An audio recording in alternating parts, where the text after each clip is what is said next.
Maya Angelou, David Shaw, and Carol Iselin. You're not going to see those drab grays and dull greens. You're going to see purples and pinks and oranges because, that's where passion comes from.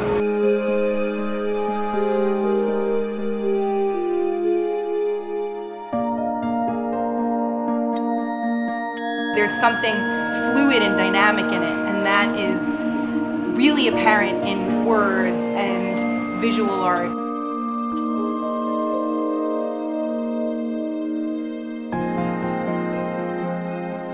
I think it's brilliant what they've done. They always seem to do something new, and it's always something that makes you smile or provokes thought.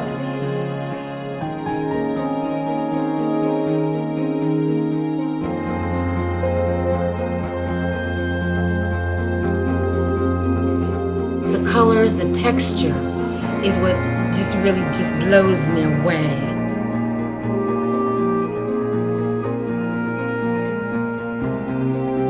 My favorite piece is the glass carving with the big rose. It's a big chunk of glass and it's painted on the back, and then the glass is carved, the rose is carved in the glass and then painted. I love that.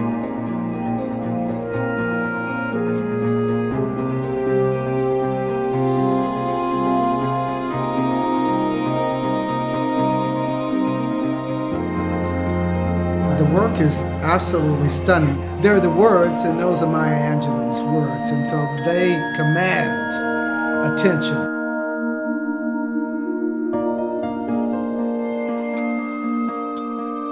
And it's a coming together, it's a melding.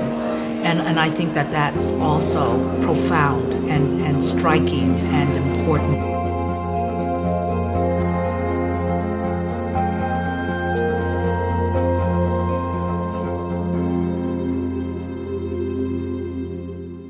I take responsibility for the time I take up and the space I occupy.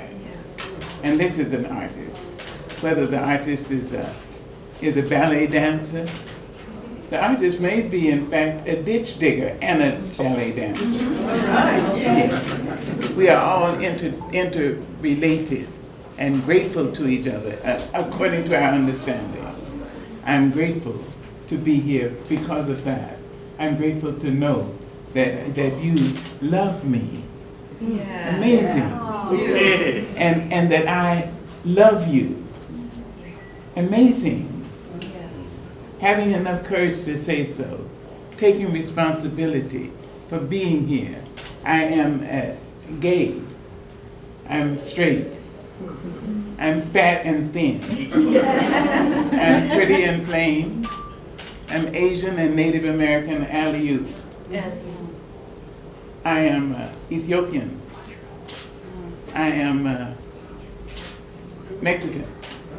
Yo puedo hablar español también.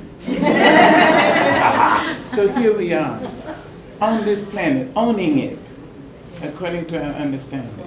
And I'm grateful to be here. I'm grateful to collaborate directly my art with the art of David and Carol.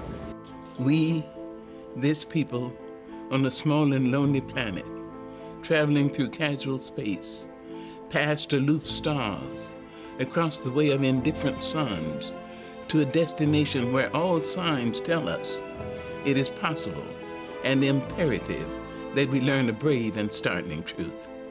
And when we come to it, to the day of peacemaking, when we release our fingers from fists of hostility and allow the pure air to cool our palms, when we come to it, when the curtain falls on the minstrel show of hate and faces sooted with scorn are scrubbed clean, when battlefields and coliseum no longer rake our unique and particular sons and daughters up with the bruised and bloody grass to lay them in identical plots in foreign soil, when the rapacious storming of the churches, the screaming racket in the temples have ceased, when the pennants are waving gaily, when the banners of the world tremble stoutly in the good, clean breeze, when we come to it, when we let the rifles fall from our shoulders, and our children can dress their dolls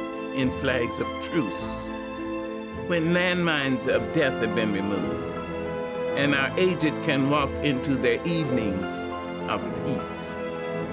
When religious ritual is not perfumed by the incense of burning flesh, and childhood dreams are not kicked awake by nightmares of sexual abuse. When we come to it, then we will confess that not the pyramids, with their stones set in mysterious perfection, nor the gardens of Babylon, hanging as eternal beauty in our collective memory, not the Grand Canyon kindled into delicious color by western sunsets, nor the Danube flowing its blue soul into Europe, not the sacred peak of Mount Fuji stretching to the rising sun, neither Father Amazon nor Mother Mississippi, who without favor nurture all creatures in their depths and on their shores. These are not the only wonders of the world. When we come to it, we, this people, on this minuscule and kinless globe, who reach daily for the balm, the blade, and the dagger, yet who petition in the dark for tokens of peace. We, this people, on this moat of matter, in whose mouths abide cankerous words which challenge our very existence, yet out of those same mouths come songs of such exquisite sweetness that the heart falters in its labor and the body is quieted into awe. We, this people on this small and drifting planet, whose hands can strike with such abandon that in a twinkling life is sapped from the living. Yet those same hands can touch with such healing, irresistible tenderness that the haughty neck is happy to bow and the proud back is glad to bend. Out of such chaos, of such contradiction, we learn we are neither devils nor divines. When we come to it, we, this people on this wayward floating body, created on this earth, of this earth, have the power to fashion for this earth a climate where every man and every woman can live freely without sanctimonious piety, without crippling fear. When we come to it, we must confess that we are the possible, we are the miraculous, we are the true wonder of this world. That is when, and only, as it is said in the ancient Negro spiritual, when it looked like the sun wasn't gonna shine anymore, when each one of us is willing to say, I am glad to be a rainbow in somebody's cloud. My name is Maya Angelou.